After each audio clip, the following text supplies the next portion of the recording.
Hey, what's going on? This is Ninja Nick, and winter is coming.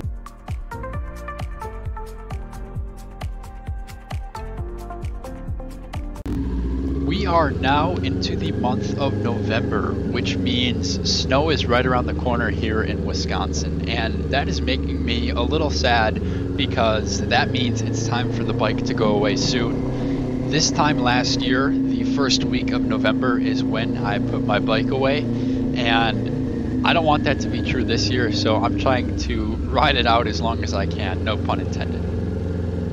I would love to ride my bike until the first real snowfall. Here we had snow actually during Halloween, which is kind of spooky. Normally we don't get snow that early here, but the colder weather too is a really big factor. I don't like riding when it's 30 degrees out as it was this week here, just because it's so chilling and you almost have to thaw out after even a 10-minute ride. But hey, I love it and it's my addiction, so I'm gonna ride even when it's cold.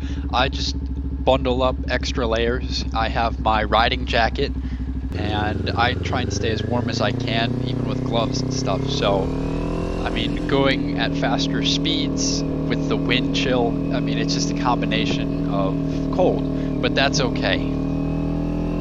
The biggest problem that I have with riding in the cold is my visor will start to get all foggy from my breath just because it's so cold outside, and I'll have to keep lifting up my visor to unfog it and then put it back down. And that almost every other minute. So that's a little annoying. I more so see that in the morning if I'm riding into work.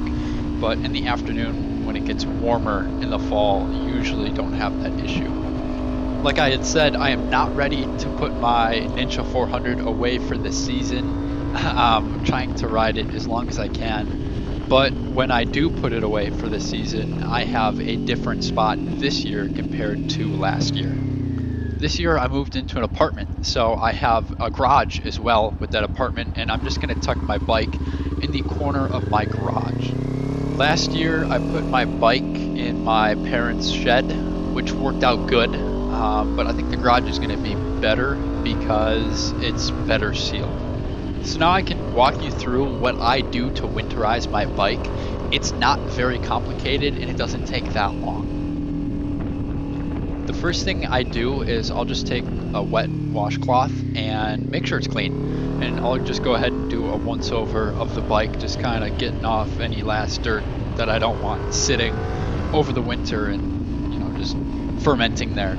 The next step is to check the gasoline that is in the bike. It's all preference on how much you would like to put in there. I just recommend not having too little gasoline, because then that way it may throw off the tank float.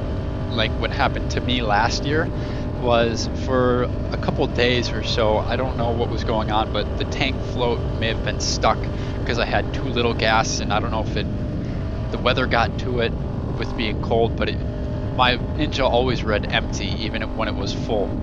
Anyway, this year I'm going to do a half a tank of gas, and I filled that up with the premium. And here in Wisconsin, non-ethanol gas isn't everywhere, so it's about a half an hour drive from me. So I'll just get in my car and take a gas can with me and fill up the appropriate amount that I want to put into my bike. I usually like to run my bike pretty close to empty with the ethanol gas, and then again it's about 1.5 gallons of the non-ethanol premium gas that I'll put in the gas tank. Once I add in the new gas, I'll add stabilizer to the fuel, and that's important because it's going to reduce the airspace in the tank and it keeps the bare metal submerged so it doesn't rust. It's just a good additive to prevent any sort of damage. And then once the stabilizer is in, I'll run the bike for about 5-10 minutes just to get the fuel running and get it moving throughout the bike. The next step is to disconnect the battery, so that way any electrical connections aren't happening. And you want to take that battery out, and a good idea too would be to connect a battery tender to it. That's going to preserve that battery, and you can also store that without that in a safe place if you wanted to as well. That's probably what I'm going to do. Once the battery is disconnected, then it's time to put my bike on the stand that I have. So I have spools on my bike, and then I can just slip my stand underneath those spools and then lift it up, so that way the bike is sitting upright. There's no sort of leaning, and then all the different sort of fluids are leaning when the bike is leaning. So that way everything's all nice and upright as it should be. Once I have the bike upright and in the position I want it in my garage, which is going to be that corner, I'm going to throw the cover over it, and that's going to protect it even more from dirt, dust, water, condensation, whatever. I did this last year too, and the cover works perfect. It protects the bike very nicely.